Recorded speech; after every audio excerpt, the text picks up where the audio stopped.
Hello, everyone, and welcome to our new one.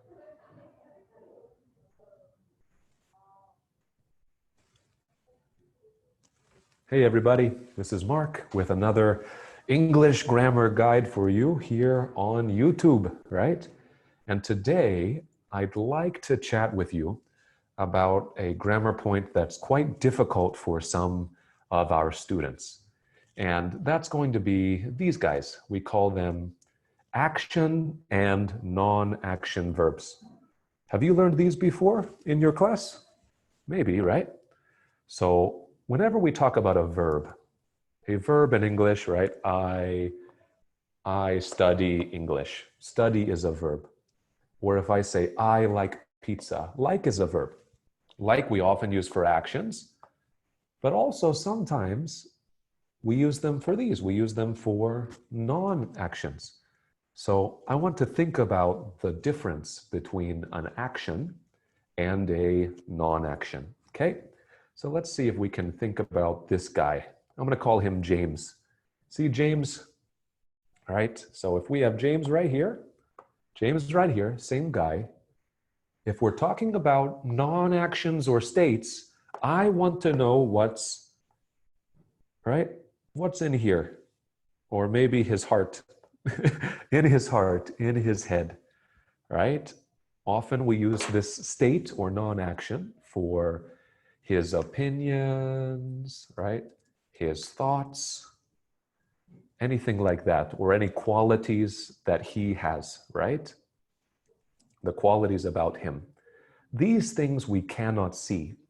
Versus if I want his actions, you guys know action, it's going to be the activities, right? Activities or the movement, right? Things like, for this one, we're going to say, for example, he is looking at you, right?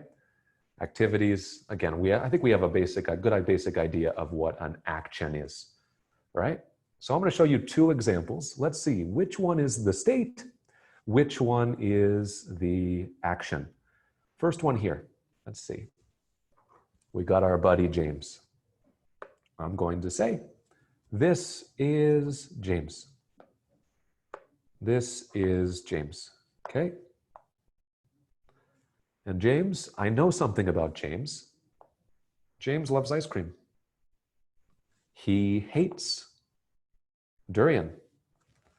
He thinks that Singapore is too hot. He needs help with his English, and he wants to visit Thailand after coronavirus is over, okay? We have all of these different verbs we're using to describe James, right? And then let me look. I have one more paragraph to describe James. Here I'm going to say, what is James doing now? In this picture, he's standing. He's looking at you. He is not smiling. He's thinking about what to have for dinner. Okay? So see if you can guess, all right? This first one, all of these verbs, what kind of verbs are they? Okay, take a good look. And then I go down. These kinds of verbs, right? What are they? And I think most of you, I hope you figured it out, right? Again, these words that are in my head, my thoughts about something, my opinions, right? I hate, like, love. Those kinds of words we cannot see easily, right? Those are inside, they're internal, they're what we would call a non-action, or like I said, a state. A non-action or a state, right? That's the feeling. Okay, same here, right? If I say I want, I need, right? Is that easy to see? Unless, if I don't say it, I cannot tell, right? So it's a thought inside, a feeling, an opinion, okay? So that style.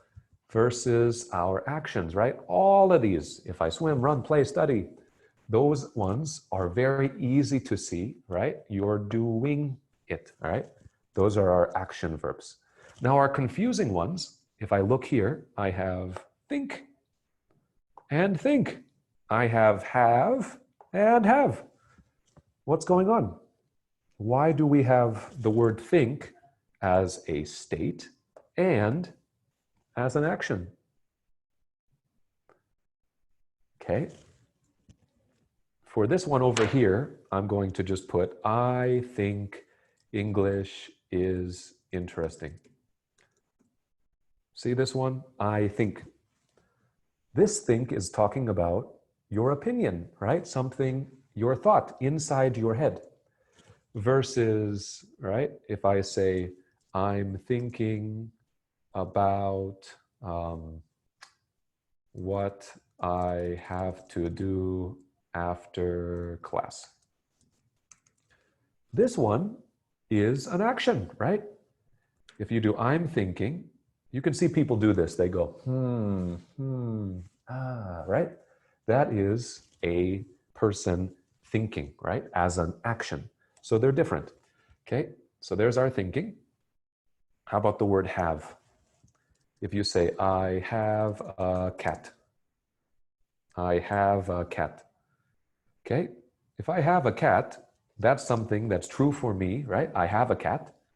But is it an action? I have a cat. I have a cat. No, right? It's not an action. It's something that's true for me, but it's inside, right? It's something that is in my head, right? Something that I believe is true, right? We can even do words like believe, right? Believe also I'd put in this category, believe, okay? But here if I say I'm having lunch, this having, it doesn't mean to have, right? Not like this, like our believe, right? Our have, or we could even change this to I own. I own a cat, right?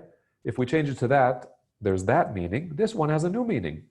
This one actually means I'm eating lunch. Okay, so just because a word is on this list, like have and think, doesn't mean it cannot also be an action, right?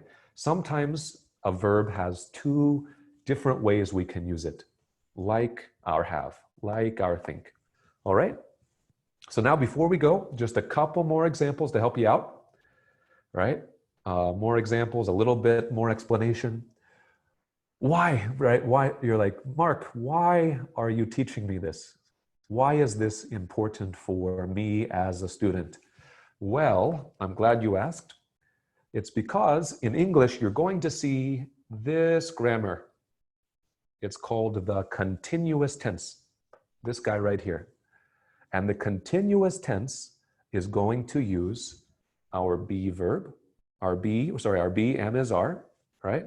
I'll go here, our am, is, are, plus a verb, plus ing.